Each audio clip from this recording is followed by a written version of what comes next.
अभी तक तहकीकात जारी है, लेकिन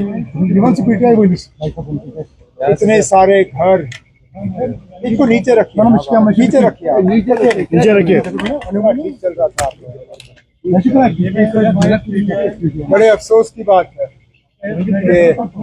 कि इस हादसे में इतने लोग अपनी कीमती जानें गंवा गए।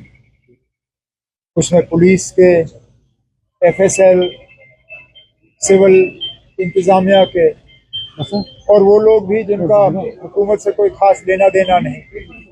एक बेचारा टेलर, फोटोग्राफर और फिर कई सारे यहाँ अस्पताल में जख्मी।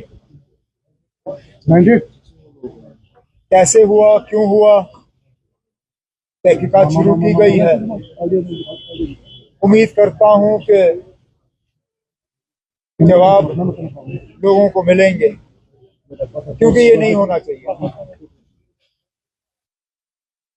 इतनी बड़ी क्वांटिटी एक्सप्लोजिव्स की यहाँ लाई गई, किन हालात में लाया गया, किन हालात में रखा गया, किन हालात में उसको डील किया जा रहा था।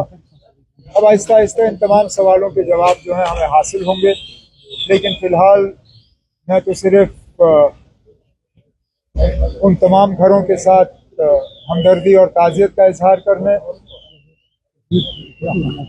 जिनके इस दुनिया में रहे नहीं, और फिर जो हमारे जख्मी हुए उनका हाल पूछने के लिए मैं बिलखसूस यहाँ अस्पताल वालों का,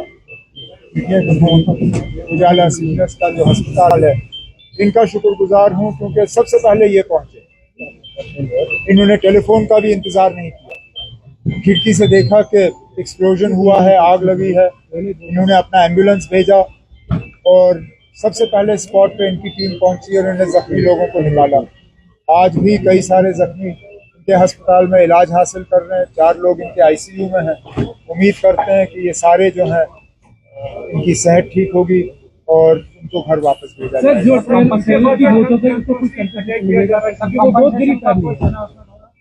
कॉम्पनसेशन का हमने पहले ही किया है। जो हमें यहाँ से मतलब चीफ मिनिस्टर्स रिलीफ फंड से जो हमें अनाउंस करना था वो हमने कर लिया है।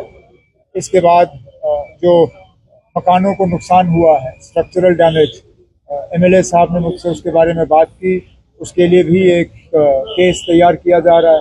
जितना प्रोसीजर के तहत हम दे सकते हैं हम दे देंगे। बाकी क्योंकि ये पुलिस स्टेशन में ब्लास्ट हुआ है, उम्मीद की जाती है कि जो फंड्स होम डिपार्टमेंट के पास हैं और खासकर जो फंड्स हमारे तरफ से LG साहब के पास रखे जाते हैं, जो फंड उनको दिया जाता है, उस फंड में से भी इन मकान मालिकों को कुछ पैसा मिलना चाहिए ताकि जो नुकसान हुआ है उसको ठीक किया जा सके। ये बात मैंने कल भी जो north zone chief ministers conference रही उसमें भी मैंने तमाम जो उसमें हिस्सा ले रहे थे, उसमें यूनियन होम मिनिस्टर साहब थे, होम सेक्रेटरी थे, नॉर्थ जोन के तमाम चीफ मिनिस्टर्स थे, कुछ गवर्नर और LG थे। मैंने उन सब से यही मोतबाना गुजारिश की कि मेहरबानी करके हर जम्मू कश्मीर के बाशिंदे को और खासकर हर कश्मीरी मुसलमान को शक के नज़रिए से मत देखिए। जो इस हादसे के लिए और जो खासकर दिल्ली में ब्लास्ट हुआ है, जो उसके लिए कसूरवार है, उनको पकड़ के सख्त से सख्त सजा दी जानी चाहिए। लेकिन जो बेगुनाह लोग हैं, जिनका इससे कोई लेना देना नहीं है, जिन्होंने हमेशा जो है तशद्दुद और इस चीज़ के खिलाफ जो है अपनी आवाज़ बुलंद की, उनको मेहरबानी करके इस दायरे में मत लाइए। ये मैंने बात की है और उम्मीद करता हूँ कि इस बात पे अमल होगा। सर, जो टेलर की फैमिली है वो चाहते हैं कि कोई हमें पुलिस में नौकरी मिलनी चाहिए, क्योंकि ये बेगुनाह था, उसको दिया था। टेलर वो तो मिलना ही चाहिए, वो तो मिलना ही चाहिए। इससे पहले SRO होता था, SRO का नाम बदल दिया गया है, लेकिन स्कीम वही है। जो लोग ऐसे हादसे में मारे जाते हैं उनको एक नौकरी जो है कॉम्पनसेशन के तौर पे दी जाती है।